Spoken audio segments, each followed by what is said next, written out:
Let's stop the fun and frivolity and welcome in our guest. His name is Jeff Poor. He works with FM Talk 106.5 in Mobile, Alabama. He's a great talk show host down there. He was kind enough to invite me on his show today as he is in Nashville.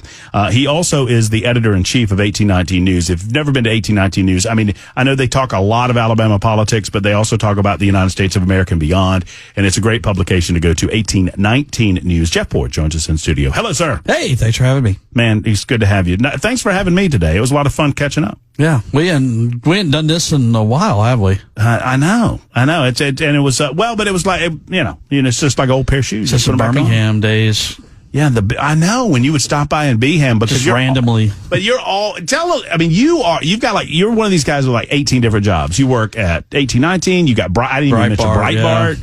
Yeah. Was Breitbart kind of the first? I mean, no, Daily Caller was before Breitbart, wasn't it? So I started, I lived in Washington, D.C. I moved there straight from, I had a job in Mobile. I was going to college down there. And I worked for a nonprofit for 3 years. Brent Bozell, the Media Research Center, Newsbusters. I did that for 3 years. Then Tucker started the Daily Caller, worked there for 3 years to the day. And I got to be there with Tucker he is in charge. He is my boss. We were having editorial meetings. And the thing about Tucker, those monologues you see that's him. I mean, he is authentically Tucker. And then Breitbart, when Steve Bannon took it over, poached all of Tucker's good employees. I like to think of myself as a good employee. And he got my wife, too. And we worked at Breitbart for a while. She left to go practice law. I never left. I'm sort of a contributing editor there. There's a lot of work involved, but yeah, I'm still there. And you and we'll talk about 1819 in a moment, but I want to focus in on that because that's probably a question that a lot of listeners have, and you touched on it. Tucker is just he's kind of a solar system now, and things orbit around him. But you caught him at a time where he was just building the Caller. He was just kind of building his brand, and you say, I mean, you just said it, that, I mean, the guy that you saw behind the scenes is the same guy that you saw on Fox News. He had just gotten fired by MSNBC. And Fox News picked him up, and he was a fill-in host for Fox and Friends on the weekends. Mm-hmm. And then slowly over time, then ultimately he's a primetime host, right?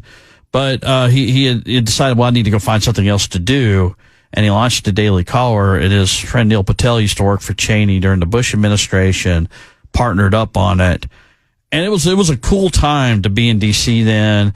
It was the sort of middle of Obama Tea Party wave. People are really, really, motivated, activated. And what I was, and I'm still in for Breitbart, I monitored cable news. I was a media reporter. So this newspaper reporter goes and leaves this job and goes to another job. And, I tried, and that's a big deal in D.C. It doesn't sound like a big deal out here, but people are really interested in that stuff. And that was sort of my role there. Perspective oftentimes becomes reality. And I say that by, the old saying, the grass is always greener on the other side of the fence. I preface this question with that. Is Tucker more influential now, or did he lose a certain level of influence? I don't blame him for leaving Fox News. I mean, you can say fired, whatever. I don't know the circumstances, but obviously there were conditions of his employment that he was not willing to continue his relationship with Fox News, whether they ended it or he ended it. Is he better off now than he was then? I have a hard time, and I just walk in an orbit where I don't see him as much. Right. There's some people that, And it's just in his side of the ideological prism, I think right of center, conservative talkers need to be kind of legacy media somewhat because it's just an older demographic. Mm-hmm. I think he was far more influential when he had the Fox platform. And I've talked to him a few times since he was fired by Fox. He doesn't know why. There's speculation it was part of the Dominion settlement. But he doesn't know that. He doesn't know that. And there's a lot That's of interesting. So he'll never be back on cable TV again unless it's like a Newsmax or something. I mean, he was CNN forever, MSNBC for a couple of years, and Fox. And once you part ways, they don't really invite you back. Does the average listener or the average viewer think that there's more? The only time that I've ever been offered a directive at Cumulus, and I've been with Cumulus for almost 18 years, and it wasn't really a directive. It was a word of caution, was the day of it, January 6th, that some of our bosses came out and said, hey, y'all need to take this really, really careful. Right. Be real careful here what's going on in D.C. and in the coming days, because it's a really delicate situation. I understand that. But in my 25 years of doing talk radio, I've never been told from a content perspective, you may go here, you can't go there. I mean, the FCC tells us we can't throw F-bombs around. But I feel like there's a perception that Tucker is free to be his own man, that we are free to be our own selves away from that type of network legacy media. Well, Fox, I think, was very micromanaging in some regards. Yeah. Now, there's a different, you got to understand the primetime shows get to play by their own rules a little bit than the rest of the programming on Fox because of the way their contracts are done and ownership and all of this. But you do have to, there are some just third rails you don't touch with Fox News. And this has always been the case. I've known people to come and go from Fox News. I still know people there. They do lay some pretty standard ground rules that, that are forbidden. But you're right. Now that he's away from that, he's a little more free. But I think what you saw was authentically Tucker when he was on Fox. Yeah, he seemed pretty free on Fox News to do what he wanted to do. But, who knows what led to his firing, one way or the other. A super texter wants to know, was your guest, is Jeff Poor, 1819 News and 106.5 in Mobile, Alabama. Did he work with Tucker when Tucker was on the Bubba the Love Sponge show? That came after I left, yeah. But he's been on that show often. He goes on these shows. Like, I never understand why he goes like Alex Jones and places like that, but he does that. He just comes on my show about once a year. Right. And, sure. Like he came to our wedding. We got married here in Nashville at the Belmead Plantation, and he had Fox and Friends that morning, flew to our wedding, and they had Fox and Friends that next morning on Sunday and flew back. That's that's a good gig if you could get it. I mean, that's a good way to live. Like, he came here for our wedding, but he's just that kind of guy, like, right. But leaving there he's the best boss I ever had by far, was Tucker Carlson. Do you ever see him get mad? Oh, yeah. Okay, but still fair. Yeah, kind of funny about it. Yeah. But he was just always. I mean, like, my job interview was as such. We talked a little bit what I would do, and then he asked me my thoughts on sodomy. Oh, okay. And like, just in general. Yeah, and I what do you say to that? Like, he said, what are your thoughts on sodomy? So, Jeff Poor, it was like, what do you think of the media? What do you think of Rachel Maddow? We're friends or whatever, and then at the very end. So tell me one thing, Jeff Poor. What do you think of sodomy? So that's just a how is he going to react to this question, right? I was like, you know how I'd answer that question? It depends on the price. Well, that's a good response. You know what I mean? Why don't you tell me your thoughts first, Tucker, is what I said. Which road are we going down? I don't understand what we're doing here, but whatever. Jeff Poor's our guest. So before we go to break, give me your, what is 8 days to go? Where are you at? I mean, you feel good? I mean, I know you're a conservative guy. I know that you offer your thoughts every day for 3 hours a day. I mean, are you feeling good about the... Better than I did at 16 and 20. Yeah? Much better. And you see the path. You see the pathway. Pennsylvania feels like it's breaking for Trump. If you just look at that, the battleground states. I don't know if I'm not a believer that New Hampshire, the last poll within the margin of error, right? But still for Harris, you see just the trend seems to be sliding in that direction. And you look at the Harris campaign and everything they've done to date. What makes anybody think? And just look at this. Pretend you are a Harris supporter. What have you seen out of that campaign to make you think that they can right this ship in the last 8 days? I know it's a great point. I don't know what it would be. Well, and I'm looking at some of the early voting and some of the areas. Well, I'll give you an example. I saw it was either Ken Weaver or Joan Jones. I heard a report that early vote, and maybe it was a local news channel, one way or the other. Early voting in Nashville, Tennessee, in Davidson County, is down from what it was in 2020. And in the rest of the state, it's up from what it was in 2020. Well, that tells me a lot of what I need to know, that the red communities are getting out en masse and they're voting. They're taking the advice that we need to vote early to go ahead and bank those votes. And maybe you don't see an enthusiasm in the blue communities. And just think about that. Like, you and I spend just hours upon hours talking on every little issue that happens in this country. But what it's going to come down to is this referendum. None of that is really going to matter, all these Nazi references or whatever. What it's going to come down to is it's a referendum on the status quo, and just the enthusiasm is red hot, it seems like, on the conservative side, and kind of mellow on the blue side.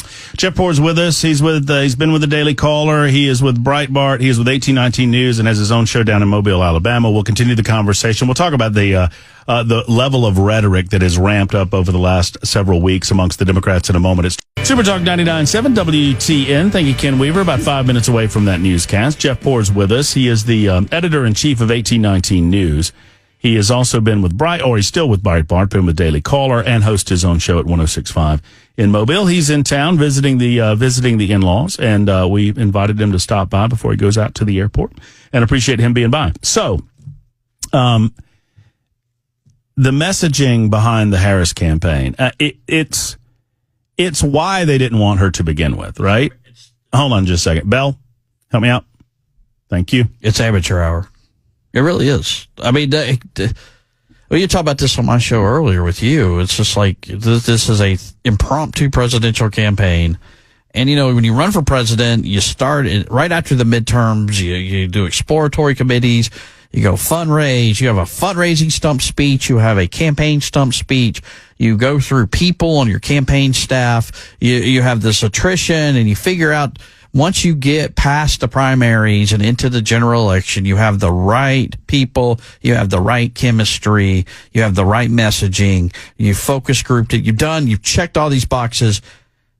She's the impromptu candidate, never had the opportunity to do any of that. And that's why the messaging is so bad with her. I mean, and some of it is, I know you're not supposed to say this, but I think she's a little just lazy. I don't understand, why you don't have a boilerplate response to how are you going to be different from the Biden presidency, or what about your flip flop on fracking? Why can't you just have a response that will satisfy people? Why haven't you thought about this? And it turns into a word salad. She looks like ill prepared, and you're running for the highest office in the land. If you and I had this opportunity, your one shot to be leader of the free world, and this is the best effort you put forth, it seems like she doesn't really want to be president sometimes. The lazy factor came out in abundance during and in the aftermath of the Anderson Cooper interview, right? Anderson Cooper is not her enemy. That's a friendly form. Yes. How hard is it? Jeff, you and I could sit down, anybody. I mean, you don't have to be immersed in politics. I think any Tennessean listening to us right now could sit down and figure out 5 or 6 or 7 of the questions that she's going to get that night and come up with a really good answer for them prior to, and just kind of memorize the bullet points. She didn't seem to do that. How do you not know that they're going to ask you about what you're going to do differently? I would suspect that they gave her the questions ahead of time even. And you don't. So she's one of these people that they walk into a room and you can tell that they think they're smarter than you, but they're not. Mm-hmm. And so I think she thinks she can wing it, and she clearly cannot wing it. And even in the midst of some of the answers that she gives, she has this air about her that she's giving this profound response. I guarantee you, when she first started that, saying that thing, do you have it on the wall? The unburdened by what has been, what can be unburdened by what has been. When she first came up with this, I can imagine what can be and be unburdened by what has been. You can tell the first 1,000 times she said that, she thought it was the most profound thing in the world. And eventually people started rolling their eyes. And eventually I think she was told, just stop. Can you raise your hand if you love a yellow school bus, right? But that's just it. This stuff isn't working, but you continue to do it. There's the trial and error here. But this is the thing, Matt. She ran into the same situation when she ran in 2020. She had Biden on the ropes at the first debate, remember? And she comes out, catapults to the lead, and does nothing with it. This is a replay of 2020. What you're seeing, guys, she has successfully figured out how to do this twice. Gets that sugar high from the Biden, transfer of the nomination, and has a lead, and squanders it because she just didn't do the homework. When you say a replay of 2020, it makes our listeners itchy. It makes most Americans itchy that are voting for Trump because they are convinced that there were shenanigans in 2020. I want to talk to you about that after the news. And tell me if you think that those types of dynamics exist. I don't believe it because I don't think that they can hide in the fog of COVID, which is what they did. Whatever happened, I don't believe machines were flipped, but I do believe that there was vote harvesting and a lot of things that were a little underhanded that went on. I'm curious your thoughts on that. We got him for another segment. He's Jeff Poor. We'll talk to you about 1819 News too, and tell everybody what you're doing down there because let me tell you, the 1819 News represents, I think, the future of journalism from state to state and from region to region. And I think you guys are doing a great job down there. My name is Matt Murphy, and this, conveniently, is the Matt Murphy Radio Show. Jeff Poor in with us for one more segment. Talking national politics, as you might expect, with 8 days to go before the presidential election. We'll get to your calls momentarily. I want to veer off and just let folks know what you're doing over at 1819 News. I mean, I know you do the talk thing 3 hours a day, and you know, very good at it down in Mobile, but you're also editor-in-chief. I don't know where you come up with the time, Jeff. Maybe I'm living my life wrong, but you got like 4 different jobs, and one of them, your primary job, is editor-in-chief of 1819 News. Tell us a little about the publication. Well, you see what's going on in like conservative media now. And, you know, the Daily Wire, Breitbart, you go down the list, and what the vision was why aren't we doing that at a more local level? Why aren't we? Because especially in a state like Alabama, the voters, the public is very conservative. It skews very, you know, red, and the legacy media outlets in that state, AL.com and others, I mean, they're wildly left wing. They're serving an audience that doesn't exist. They present themselves as if they hate the state that they're in. Yeah. Right. I mean, it's always like, this is what Alabama is doing wrong. Those dumb rednecks in Alabama over and over and over and over again. And it's offensive. And you know, people say, well, where else are we going to go? Well, they're the only show in town.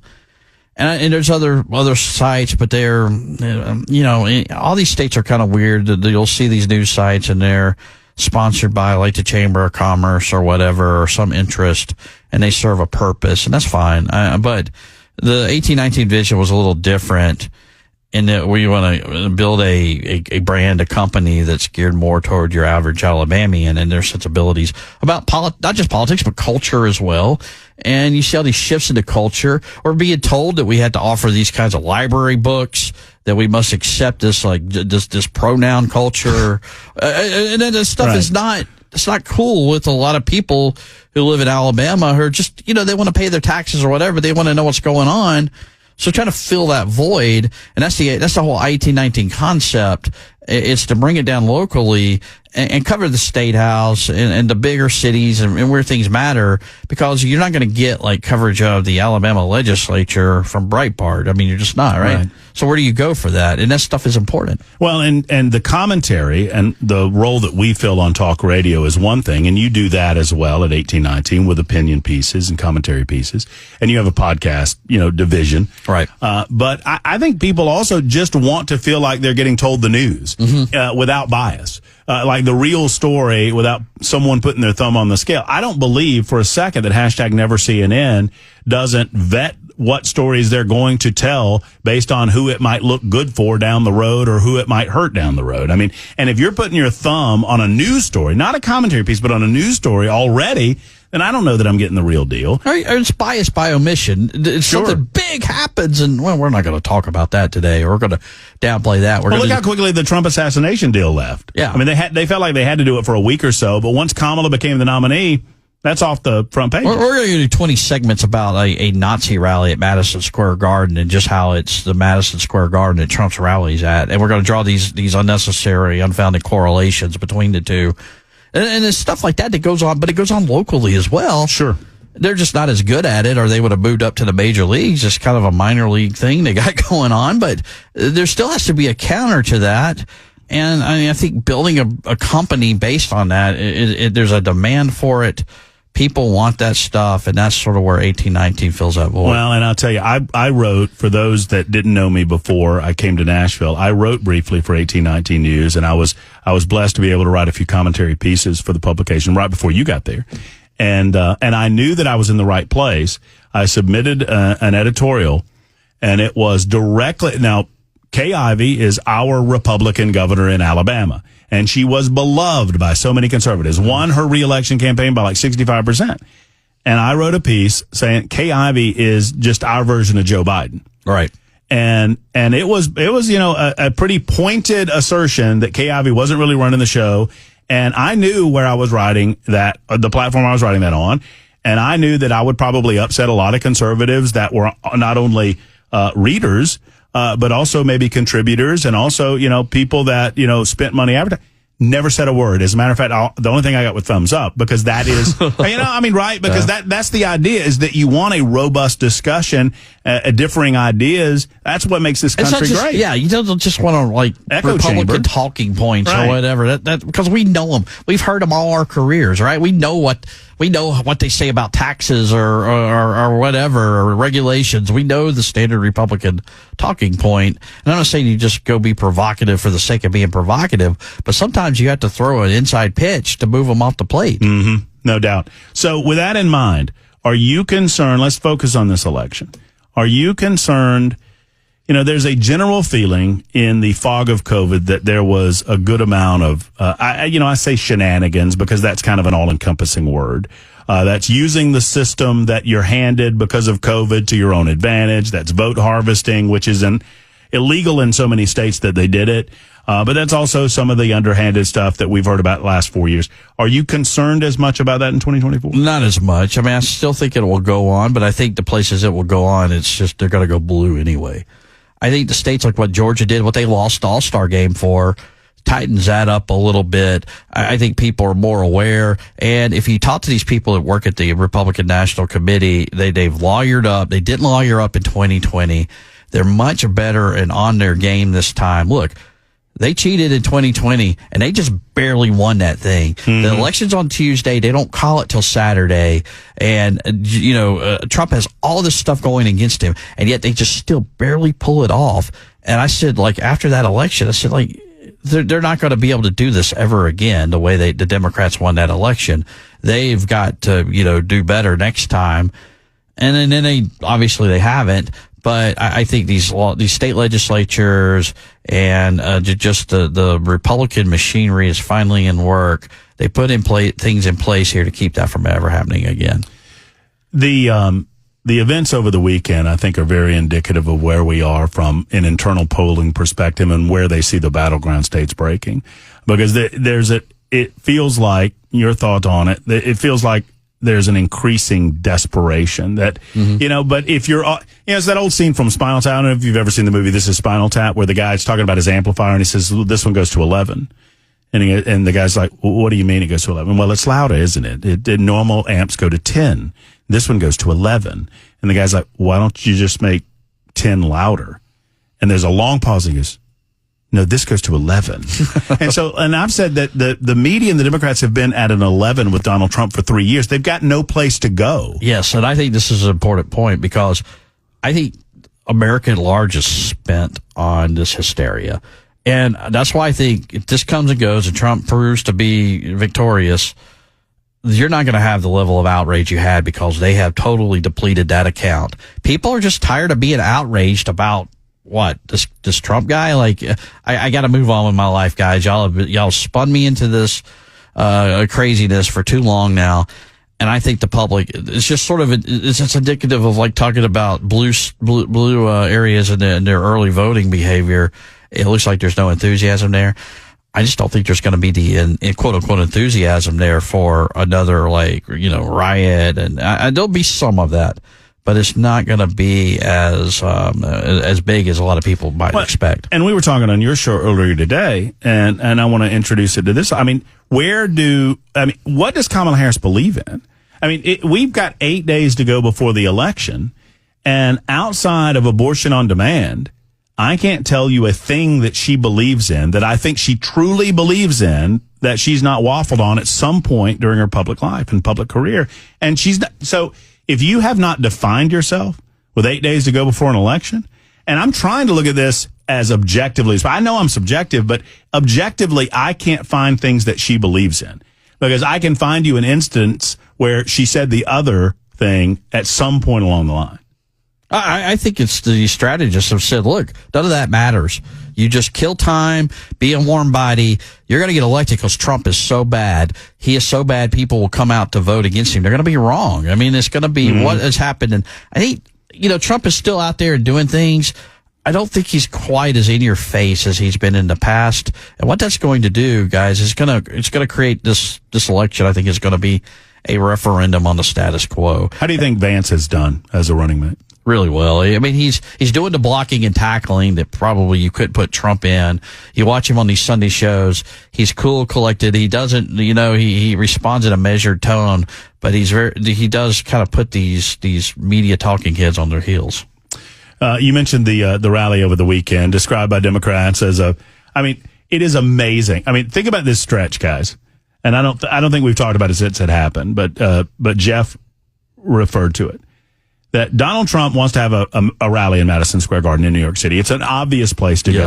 It's a facility that has been used for anything from, boxing matches to basketball games to political rallies to, anybody that holds an event in New York City, you're going to go to the Madison Square Gardens or one of the other 2 or 3 places. And because he's in New York City and because the left has decided that he's a fascist, they're going to say, oh, he's doing this because of Adolf Hitler. I'm like, what? How many, there's been 4 Democrat national conventions at Madison Square Garden since Hitler. Adolf Hitler! Right? So anybody that's a politician that goes it's we're talking about this on my Breitbart call this morning. The Knicks defeated the Celtics last night at Madison Square Garden where Hitler or Nazis once held a rally. People are not going to fall for that. That is laziness. If you're a Democrat strategist and you have people to listen to this show, that is one of the laziest things you've ever done. Because now when I don't even know that people who scream fascist, at least the people that would resort to the racist card. Racist is an easily definable term, right? You believe in the genetic superiority of one or another, you're a bigot against people of color, whatever. Right. I don't think they know what they're talking about when they scream fascist. Do you think that little of our Constitution? I posed this to the audience last week. Even if I give you that ground, even if I cede to you, yes, you're right, Trump's a fascist. Trump wants to be a dictator. How does he do that?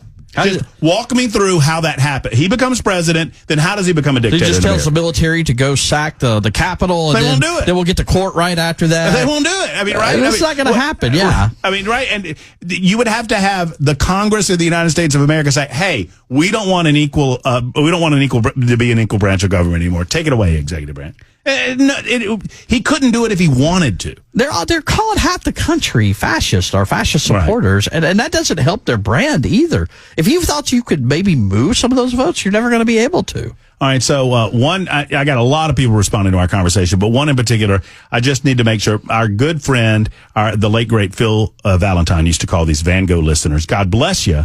I'm not knocking on you, but 5163 says, he said no shenanigans. What's this guy smoking? You didn't say no shenanigans. It's harder to pull it off this time around. Right. There will still be shenanigans, no doubt about it. But there's so much transparency built into the system now. Like I said, these state legislatures, and now you have an RNC that's lawyered up. It's going to make it very difficult for them to cheat the way they may have in 2020. Laura Trump is so important in all of this, in my opinion. I don't know. I think Ronna McDaniel thought she tried to play above it. Yeah, or whatever. She was so squishy. And Laura Trump's all in that as Trump goes, so goes the Republican Party, one and the same. Yeah, so understand that the RNC has to play a role here. Now, in 2020, when he was in this circumstance and he thought he could challenge it in the courts, big law firms that would typically associate themselves with election law and take the Trump's case were blackballed. They were told if you take his money, you'll never get another dime in this town. And that really, really hurt him. I believe it's in the minute or so that we have left. I believe it's all about Pennsylvania. I understand that Georgia and North Carolina and Michigan and Wisconsin. I think all of those states matter. But I think if you see Pennsylvania go solidly Trump, it's going to be a really, really good night for Republicans. Yeah, and just watching turn out early in Pittsburgh and Philadelphia is going to be, but it doesn't appear to be there's much enthusiasm there at all. Right. Well, Jeff, we love you. I encourage people to go to 1819 News and check out what you're doing in Alabama. I think you're doing great work down there and great work in Mobile. And I appreciate you stopping by, man. Hey, thanks for having me on. There's Jeff Poore, everybody.